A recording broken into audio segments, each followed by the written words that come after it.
Hello friends, आज हम सीखेंगे चैप्टर 9 ग्रेविटेशनल का न्यूमेरिकल सेक्शन। ये है आपके लिए पार्ट 2 लेकर मैं आया हूँ। ओके, तो चलिए स्टार्ट करते हैं। फर्स्ट हम डेंसिटी को आइडेंटिफाई करने की कोशिश करेंगे कि डेंसिटी क्या होती है। तो डेंसिटी बेसिकली रेशियो है मास और वॉल्यूम का, राइट। अगर मास का यूनिट हम देखने जाए तो मास का यूनिट होता है केजी, वॉल्यूम का यूनिट होता है metre cube. So that unit निकल के मेरा आ रहा है केजी पर मीटर क्यूब। ओके, अभी एक चीज़ याद रखिए कि अगर एक एग्जांपल लेता हूँ, ये वाटर है, राइट, और इसके ऊपर मैंने वुडन का ब्लॉक रखा है, तो आप ऐसा बोलोगे कि वुडन का ब्लॉक फ्लोट होगा, तैरेगा, राइट। क्यों तैरेगा? तो एक सिंपल चीज़ है, ये किस पे डिपेंड करता है? डेंसिटी पे।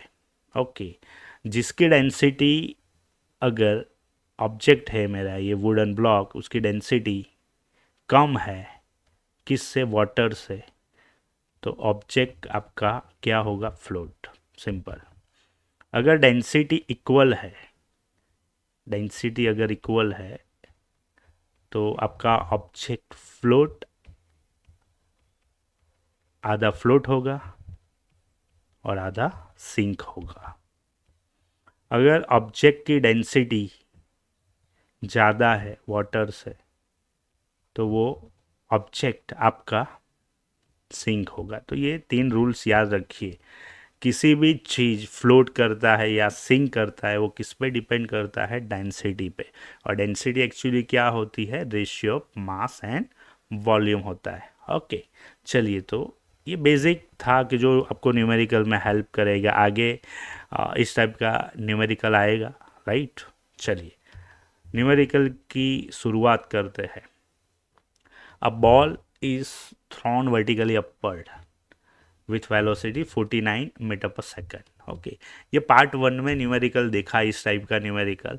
अगर ऑब्जेक्ट आपका अपर डायरेक्शन में जा रहा है, तो इसकी कंडीशन मैंने पार्ट 1 में आपको एक्सप्लेन किया था कि ऑब्जेक्ट अपर जा रहा है तो उसका फाइनल वेलोसिटी ज़ीरो होता है, और u आपको अगर दिया होता है, अदरवाइज न्यूमेरिकल में आइडेंटिफाई करना होता है, राइट। तो यहाँ ऑलरेडी मेरे को दिया हुआ है u 49 मीटर पर सेकंड। अगर आपने पार्ट 1 नहीं देखा तो फर्स्ट ऑफ ऑल पार्ट 1 पे जाइए, उसके न्यूमेरिकल सॉल्व कीजिए, फिर पार्ट 2 में आइए, तो ये आपको कंसेप्ट और ज़्यादा क्लियर होगा, राइट। चलिए, the maximum height to which it rise means आपका ऑब्जेक्ट कितना ऊपर गया, h फाइंड आउट करना है। The total time it take to return to the surface means आपका ऑब्जेक्ट ऊपर से नीचे आने तक कितना टाइम लेता है, तो आपको फाइंड आउट करना है t। Simple, right. तो मैं यहाँ लिख देता हूँ t is equal to question mark. Okay, इतनी चीज़ आपको दी हुई है। पहले मैक्सिमम हाइट फाइंड आउट करने की कोशिश करेंगे। एक चीज़ याद रखो कि एग्ज़ाम में अगर टी मेंशन नहीं है, राइट, तो मोशन के 3 इक्वेशन है, उसमें से थर्ड वाला यूज़ होगा, v square minus u square is equal to 2gh। क्यों? क्योंकि इसके अंदर टी नहीं है, बिना टी का एक इक्वेशन है, राइट। और हमको टी भी नहीं भी दिया हुआ है, देखिए क्वेश्चन में। चलिए, वैल्यू पुट कीजिए, वी 0, यू 49 का स्क्वायर, 2g दिया नहीं है तो 9.8 आएगा, और ऑब्जेक्ट ऊपर जा रहा है तो ग्रेविटी आपकी कंपलसरी माइनस में आया जाएगा, राइट, और इंटू एच। इसको अच्छे से मैं सिंप्लीफाई करता हूँ। देखो, सिंप्लीफाई करना ही टेक्निक है जिससे आपका जो न्यूमेरिकल होता है वो कम टाइम में हो सकता है। ओके, तो यहाँ मैं क्या करूँगा, मल्टीप्लाई करने की कोशिश नहीं कर रहा मैं। बाकी के स्टूडेंट क्या कर रहे हैं? मल्टीप्लाई करते हैं, स्क्वायर करते हैं। ऐसा मत कीजिए, जितना स्प्लिट करोगे इतना आंसर जल्दी आ जाएगा, right. Is equal to, minus को आगे ले रहा हूँ मैं, इंटू एच। ओके, अभी एच के साथ जो भी है ये, चले पहले एक चीज़ कर देते, माइनस माइनस कैंसर। h के साथ जो भी है तो वो यहाँ आ जाएगा 49 इंटू 49 अपॉन h के साथ जो भी है वो यहाँ आ गया आपका, right, is equal to h। Simple. ये डेसिमल निकाल दीजिए, अगर डेसिमल निकालते हैं तो 10 आ जाएगा ऊपर, 49 इंटू 49 अपॉन 2 इंटू 98 ऊपर 10 में ले गया, जिससे कट करने में आसानी हो सके। 49 टू ज़ा 98 होता है, राइट। फाइनली मेरे पास 49 इंटू 5 डिवाइड बाई 2, राइट। चलिए तो इसको डिवाइड करने की कोशिश करते हैं, क्या आता है। Okay, 49 into 5 divide by 2। Okay, 49 multiply 5, 245 होता है, और उसको आप डिवाइड करोगे तो 122.5 आ जाएगा, 122.5, और इसका यूनिट लगेगा मीटर, राइट। इसका यूनिट क्या लगेगा, मीटर लगेगा। ओके, तो चलिए h तो मिल गया। अभी नेक्स्ट जो पार्ट है वो सॉल्व करेंगे। नेक्स्ट पार्ट उसका टोटल टाइम है, मीन्स t आइडेंटिफाई करना है, राइट। चलिए तो t कैसे मिलेगा हमको, तो t के लिए फर्स्ट इक्वेशन आपको यूज़ करना पड़ेगा, v is equal to u plus g t वाला।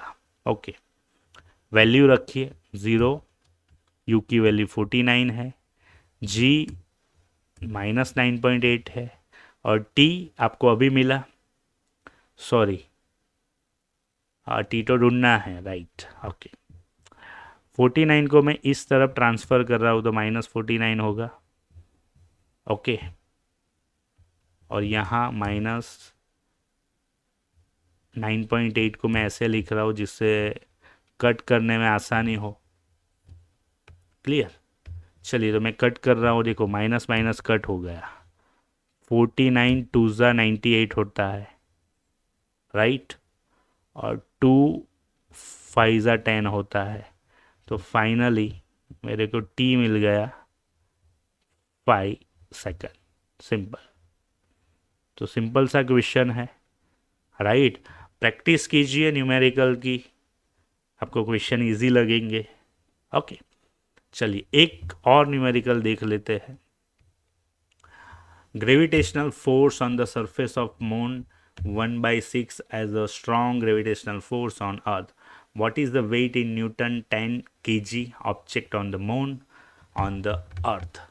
तो ये रिलेशन का एक क्वेश्चन कई बार एग्जाम में आता है, जो वेट ऑन मून को रिलेट करता है वेट ऑन अर्थ से।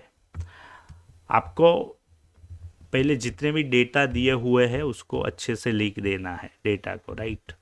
चलिए तो मैं यहाँ देखूँगा 10 दिया हुआ है जो केजी है, जो मास को इंडिकेट कर रहा है 10 kg, right, mass of the object. Okay, अभी फर्स्ट हम वेट ऑन अर्थ ढूंढेंगे। Weight on earth m into g on earth, right.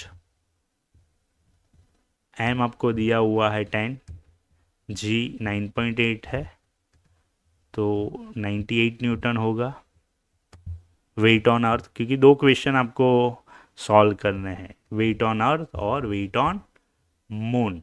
Okay, अभी मून पे जाते हैं। W of m is equal to m into g of m। Mass तो constant होता है, 10 ही लेना है, और g ऑफ मून 1.63 है, याद रखना है आपको।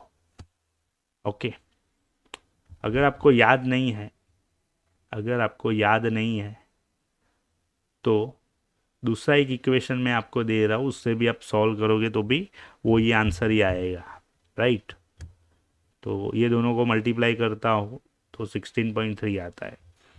अभी सपोज आप एक चीज़ याद रखिए कि ग्रेविटी ऑन मून मेरे को याद नहीं है, राइट, ये याद नहीं है, तो मून का ये रिलेशन वाला इक्वेशन है जो अर्थ से 6 बाई पार्ट होता है, राइट। तो इससे भी सॉल्व करने की कोशिश करते हैं।